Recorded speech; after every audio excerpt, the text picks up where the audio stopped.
15 چیزیں ایسی ہیں جو رمضان کا مہینہ شروع جب ہو جائے اس کے بعد کرتے رہنا چاہیے مستقل. رمضان کے مہینے میں ان کا معمول انسان کا رہنا چاہیے. پہلی چیز کیا ہے؟ رمضان شروع ہونے کے بعد سچے دل سے گناہوں کی توبہ اور استغفار کرتے رہنا. کیونکہ جیسے میں نے ذکر کیا ہے کہ روزے کا مقصد ایک تزکیہ ہے، روزے کا مقصد ایک اصلاح ہے. انسان کے اندر وہ تبدیلی پیدا کرنا ہے، اور وہ اصلاح اور تبدیلی اسی وقت پیدا ہوگی کہ جب آپ نے گناہوں سے اپنے آپ کو دور رکھا ہوگا، گناہوں سے بچے ہوں گے. چلیں اگر گناہ ہو بھی جائے سرزد تو کوئی مسئلے والی بات نہیں ہے. توبہ استغفار کا دروازہ اللہ تبارک و تعالیٰ نے ہمیشہ کھول رکھا ہے. توبہ استغفار کی جائے، توبہ کرے انسان. تو اس وجہ سے توبہ استغفار کریں گے، گناہ آپ کے مٹتے جائیں گے، کم ہوتے جائیں گے، اور پھر نیکیاں آپ کی بڑھتی جائیں گی، اور روزے کا جو اصل مقصد ہے وہ حاصل ہوتا جائے گا. تو کوشش کریں ہر نماز میں ہر وقت توبہ استغفار کی طرف انسان مشغول رہے اور توبہ استغفار کرتے رہیں. کوئی گناہ ہو فوراً اس سے توبہ کریں. دوسری چیز ہے کہ روزہ رکھنے اور تراویح پڑھنے کا اہتمام کریں، اور اس کے اندر کوئی ناغہ نہ ہو کہ انسان روزے بھی سارے رکھے، تراویح بھی ساری پڑھے، جسے ہم قیام اللیل کہتے ہیں، تراویح ہے، تو وہ انسان پوری کی پوری پڑھنی چاہیے. کیونکہ تراویح کا مقصد یہ روزے کا مقصد تو میں نے آپ کو بتلا دیا کہ روزہ رکھنا فرض ہے، تراویح پڑھنا فرض نہیں ہے، تراویح پڑھنا سنت ہے. لیکن اس کا جو مقصد ہے وہ دیکھا جائے. تراویح کے اندر اگر آپ ناغہ کریں گے تو ظاہر ہے ترتیب سے قرآن مجید پڑھا جا رہا ہوگا. چاہے آپ 8 تراویح والی مسجد میں آپ پڑھ رہے ہیں، 20 تراویح والی مسجد میں آپ پڑھ رہے ہیں، کوئی مسئلے والی بات نہیں ہے. ہمارا اس سلسلے میں جو موقف ہے تراویح کی تعداد کے بارے میں وہ انشاءاللہ ہم ریکارڈ کروائیں گے بھی اپنا. لیکن وہ یہ ہے کہ اگر کہیں آپ 8 تراویح پڑھ رہے ہیں تو آپ پڑھ سکتے ہیں، کوئی ایشو نہیں ہے اس میں. اب اس بارے میں غلو یہ ہوتا ہے کہ 20 تراویح کو لازم کر لیا گیا اور یہ کہا گیا کہ میں 4 اس کے قائل ہیں، اور یہ ہے وہ تراویح کی زیادہ سے زیادہ تعداد ہے. اب جیسے حنفیہ کے نزدیک 20 رکعت ہے، اور دوسرے فقہا کے نزدیک کسی کے نزدیک 36 ہے، کسی کے نزدیک 40 ہے. وہ یہ کہتے ہیں 20 سے کم کسی کے نزدیک نہیں ہے. 20 سے کم کسی کے نزدیک نہیں، بلکہ ہمیں بعض اقوال ملتے ہیں جیسے حنفیہ کے نزدیک، حنفیہ کے اندر ہی علامہ ابن حمام ہے، فتح القدیر ان کی کتاب ہے، تو انہوں نے بھی 8 رکعت کا ذکر کیا ہے. تو 8 رکعت کا جو ہمیں یہ اقوال ملتے ہیں تو اس سے ہمیں پتہ چلتا ہے کہ کہیں نہ کہیں اس کی کوئی نہ کوئی اصل موجود ہے. تو ظاہر ہے ایک تراویح نماز ہے، سنت نماز ہے، مقصد اس میں آپ کا قرآن پڑھنا سننا ہے، تو آپ 8 تراویح پڑھیں، 20 تراویح پڑھیں، لیکن قرآن مجید پورا سنیں. قرآن مجید پورا سنیں، اسے سمجھنے کی کوشش کریں، کیونکہ قرآن مجید کو سننا یہ بھی ایک مستقل سنت ہے، قرآن کا دور کرنا یہ بھی سنت ہے. کیونکہ تراویح کی نماز تو بعد میں آپ صلی اللہ علیہ وسلم نے اس کا حکم دیا لوگوں کو پڑھنے کا، لیکن پہلے کیا تھا، پہلے دور پہلے سے چلا آ رہا تھا. حضرت جبریل علیہ السلام کا اور آپ صلی اللہ علیہ وسلم کا سننے سنانے کا سلسلہ پہلے سے ہی تھا. تو اس سے ہمیں پتہ چلا کہ تراویح کا یا رمضان کے اندر جو مقصد ہے اس نماز کا جو رکھا گیا ہے وہ مقصد یہ ہے کہ قرآن کو سنا جائے، پڑھا جائے. اور کیونکہ سننے سے بھی قرآن مجید سننے سے بھی بڑی تبدیلی انسان کے اندر پیدا ہوتی ہے، بشرطے کہ حافظ صحیح ہو. آج کل ہمارے بیچارے حافظوں کا کیا حال ہے کہ یا لمون تعلمون پڑھتے ہیں اور کچھ سمجھ نہیں آتی ہے. تو اس وجہ سے کوشش کی جائے کہ کسی ایسے حافظ کے پیچھے پڑھی جائے کہ کچھ نہ کچھ آپ کو سمجھ میں آئے قرآن مجید، اور قرآن مجید جب سمجھ میں آئے گا تبھی آپ کے دل میں اترے گا. کیونکہ یہ تو اسی طرح ہے جیسے آپ کوئی تحریر پڑھ رہے ہیں، کوئی تحریر ہے، کوئی لکھی ہوئی چیز ہے ریٹن فارم میں، اگر وہ صحیح طرح لکھی ہوئی نہیں ہے تو آپ کو سمجھ میں نہیں آئے گی. اسی طرح کوئی شخص بول رہا ہے کوئی چیز، اگر وہ صحیح طرح اس کی ادائیگی نہیں ہوگی، تلفظ کی پروننسیشن ٹھیک نہیں ہوگی قواعد کے مطابق، تو وہ بھی آپ کو سمجھ نہیں آئے گی. تو 8 تراویح پڑھیں، 20 پڑھیں، لیکن قرآن مجید کو سننے کا اہتمام کریں اور تراویح کا ناغہ نہ کریں. ناغہ نہ کرنے سے کیا مراد ہے کہ قرآن مجید کو اہتمام کے ساتھ پورا سنا جائے، اور کہیں بھی آپ تراویح کی نماز پڑھیں تو ترتیب کے ساتھ قرآن مجید سنیں اور اس کو سمجھنے کی کوشش کریں. تیسری چیز یہ ہے کہ رمضان مبارک میں کے مہینے میں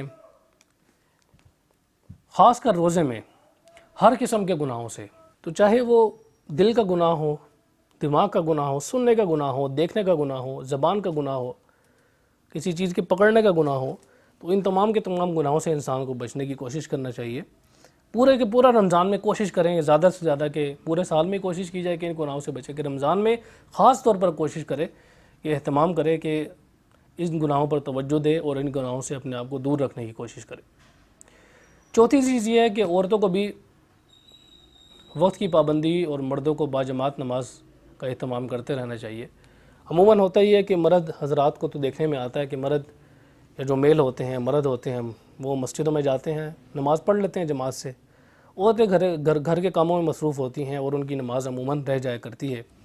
تو اس وجہ سے عورتوں کو بھی اس بات کا اہتمام کرنا چاہیے، اور مردوں کو بھی چاہیے کہ عورتوں کے جو گھر کے کام کاج ہیں اس کے اندر ہاتھ بٹائیں، اور ان کو اس بات کا موقع فراہم کریں کہ وہ بھی نماز جماعت کے ساتھ پڑھ سکیں، کیونکہ ظاہر ہے جو روح کی غذا ہے ان کے لیے بھی ہے، مردوں کے لیے جہاں پر ہے، تو عورتوں کو بھی بھرپور موقع دینا چاہیے اس سلسلے میں کہ ان کے جو گھریلو کام کاج ہیں اس کے اندر ہاتھ بٹایا جائے اور ان کو موقع دیا جائے کہ وہ نماز کا اہتمام کریں اور عبادات کا اہتمام کریں۔ عموماً اس طرح ہوتا ہے، عورتیں گھریلو کام کاج میں مصروف ہوتی ہیں تو رات کو قرآن مجید کی تلاوت بھی نہیں ہو پاتی، اور نمازیں بھی عموماً ان کی اسی طرح نکل جایا کرتی ہیں۔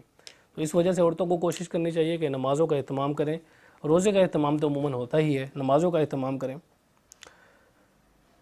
پانچویں چیز یہ ہے کہ فرض اور سنت نمازوں کے علاوہ آپ کی جو نفل نمازیں ہیں، سنت نمازیں ہیں، سنت غیر مؤکد جسے حنفیہ کہتے ہیں، باقی فقہاء کے نزدیک نفل نمازیں ہیں، جیسے اشراق کی نماز ہے، چاش کی نماز ہے، اوابین کی نماز ہے، صلاۃ التسبیح ہے۔ صلاۃ التسبیح بھی ثابت ہے، اس پر انشاءاللہ ہم مستقل لیکچر ریکارڈ کریں گے۔ صلاۃ التسبیح کی نماز ہے، تحیۃ المسجد ہے، تحیۃ الوضو ہے، تہجد کے نوافل ہیں۔ یہ تمام کے تمام جو سنت نمازیں ہیں جو آپ صلی اللہ علیہ وسلم نے نفل کی حیثیت سے پڑھی ہیں، تو ان نمازوں کا اہتمام کریں۔ اشراق صبح کے وقت میں پڑھی جاتی ہے، فجر کی نماز پڑھ لی، سورج طلوع ہو گیا اس کے بعد پڑھی جاتی ہے۔ چاش اس کے تھوڑی دیر بعد پڑھی جاتی ہے۔ اوابین یہ عموماً مغرب کے بعد پڑھی جاتی ہے۔ صلاۃ التسبیح ہے، اس کا طریقہ انشاءاللہ ہم اپلوڈ کر دیں گے، یہ بھی پڑھی جاتی ہے، اس کا طریقہ تھوڑا سا مختلف ہے۔ تحیۃ المسجد سے مراد ہے مسجد کے اندر جب انسان جاتا ہے تو مسجد کے پروٹوکول کے لیے آپ 2 رکعت پڑھتے ہیں، تو یہ تحیۃ المسجد کہلاتی ہے۔ تحیۃ الوضو ایسی نماز ہے کہ جو وضو کے بعد کی جاتی ہے، وضو کا پروٹوکول ہے کہ اس کے لیے نفل نمازیں پڑھ لی جائے۔ تو ان نمازوں کا مقصد یہ نہیں ہے کہ انسان پر لوڈ ڈلے، ان نمازوں کا مقصد یہ ہے کہ آپ کی توجہ اور آپ کا فوکس تمام کا تمام وہ اللہ تبارک و تعالیٰ کے ساتھ خاص ہو جائے، کیونکہ فوکس خاص کرنے کے لیے ضروری ہے کہ کچھ اعمال ایسے ہوں جو آپ کو اس طرف متوجہ کریں، کچھ اعمال ایسے ہوں جو آپ کو اس طرف راغب کریں، کچھ اعمال ایسے ہوں جو آپ کو اس طرف لے جائیں۔ چھٹی چیز یہ ہے کہ نیک صحبت کا اہتمام کرنا چاہیے۔ نیک صحبت سے مراد ہے کہ آپ ایسا ماحول اختیار کریں، ایسے ماحول میں رہیں کہ جو ماحول نیکی کا ماحول ہو، گناہوں کا ماحول نہ ہو، کیونکہ انسان کی عادت یہ ہے کہ جیسا دیس ویسا بھیس، اس کی طبیعت ایسی ہی ہے انسان کی۔ بازار میں آپ جائیں گے، وہاں گالم گلوچ چل رہی ہے، وہاں پر کسی نے دھکا دیا، انسان کو بھی غصہ آ گیا، لڑائی شروع کر دی، گالم گلوچ شروع کر دی۔ تو اس وجہ سے جو بازار ہے یا اس طرح کے علاقے ہیں اس سے کوشش کی جائے بچا جائے۔ جتنی بھی شاپنگ وغیرہ ہے، عید کی شاپنگ ہے، وہ پہلے کر لی جائے رمضان سے پہلے، اور بھی دوسرے تیسرے اپنے کام بازاروں کے جو چکر لگتے رہتے ہیں اس سے کوشش کی جائے، پرہیز کیا جائے، بچا جائے، اور مسجد میں وقت گزارا جائے۔ مسجد میں بھی وقت گزارا جا سکتا ہے، جیسے اعتکاف ہے، آخری اشرا آپ مسجد میں گزار سکتے ہیں۔ اور نیک صحبت سے مراد یہ ہے کہ آپ ماحول ایسا بنائیں اپنے گھر میں بھی کہ وہ نیک ماحول ہو۔ یہ نہ ہو کہ ایک طرف تو تلاوت ہو رہی ہے، دوسری طرف بچوں نے ٹی وی لگایا ہوا ہے، وہاں پر گانے چل رہے ہیں، وہاں پر دوسری تیسری چیزیں چل رہی ہیں۔ تو گھر کے اندر ماحول اس قسم کو بنایا جائے کہ اگر تو کچھ لگانا ہی ہے ٹی وی پر یا کمپیوٹر پر تو اس پر تلاوت لگا دی جائے بچوں کو، یا قرآن مجید ترجمے سے چل رہا ہو وہ لگا دیا جائے۔ تو اس سے ایک ماحول بڑا سازگار رہتا ہے، اور گھر کے اندر آپ کو اس بات کا ماحول پیدا آپ خود بھی کر سکتے ہیں، جیسا کہ میں نے بتلایا کہ کن کن چیزوں سے آپ گھر کے اندر ماحول اپنا بہتر بنا سکتے ہیں۔ ساتویں چیز ہے کہ جس قدر ہو سکے قرآن مجید کی تلاوت کی جائے، چلتے پھرتے قرآن مجید کی تلاوت کی جائے، لیٹے ہوئے قرآن مجید کی تلاوت کی جائے، کوئی مسئلہ نہیں۔ اگر کسی کو روزہ محسوس ہو رہا ہے لیٹ کر تلاوت کر سکتے ہیں۔ آج کل تو موبائل کی سہولت موجود ہے، اگر کسی کو زبانی تلاوت مشکل ہو یا زبانی نہیں آتا تو پھر موبائل میں تلاوت کر سکتے ہیں۔ اس کے لیے وضو کرنا بھی آپ کے لیے ضروری نہیں ہے۔ قرآن مجید کے چھونے کے لیے وضو کرنا ضروری ہے یا نہیں ہے، یہ بھی ایک قابل ڈسکس ایک ٹاپک ہے، اس پر انشاءاللہ ہم گفتگو کریں گے کہ قرآن مجید کے تلاوت کے لیے یا قرآن مجید کے پڑھنے کے لیے، اس کو چھونے کے لیے وضو کرنا ضروری ہے یا نہیں ہے۔ اس پر انشاءاللہ ہم لیکچر ریکارڈ کریں گے۔ بہرحال اس سلسلے میں دلائل پائے جاتے ہیں، لیکن ایسے دلائل نہیں ہیں جو کہ صریح دلائل ہوں، تو اس وجہ سے اس بارے میں تھوڑی نرمی ہے، اور موبائل میں تو ویسے ہی نرمی پائی جاتی ہے، موبائل تو ویسے ہی مصحف نہیں ہے، بلکہ ایک وہ سافٹ ویئر کی شکل میں موبائل کے اندر وہ سافٹ ویئر موجود ہے، وہ آپ براہ راست مصحف کو نہیں چھوتے، وہ بلکہ ایک سکرین ہے، اس کے اندر حائل ہے، اور موبائل کے اندر سافٹ ویئر ہے، اس کو آپ چھو رہے ہیں، تو وہ مصحف کو چھونے کے زمرے میں ویسے بھی نہیں آتا۔ تو اس وجہ سے آپ موبائل میں تلاوت کریں، موبائل میں قرآن مجید ڈاؤن لوڈ کر لیں، اس کے اندر آپ تلاوت کریں، اس کے اندر دیکھیں، ترجمے والا قرآن بھی آپ کر سکتے ہیں، ترجمہ آپ اس کا دیکھیں، ترجمہ پڑھیں، تو قرآن کے ساتھ زیادہ سے زیادہ لگاؤ پیدا کیا جائے رمضان کے مہینے میں۔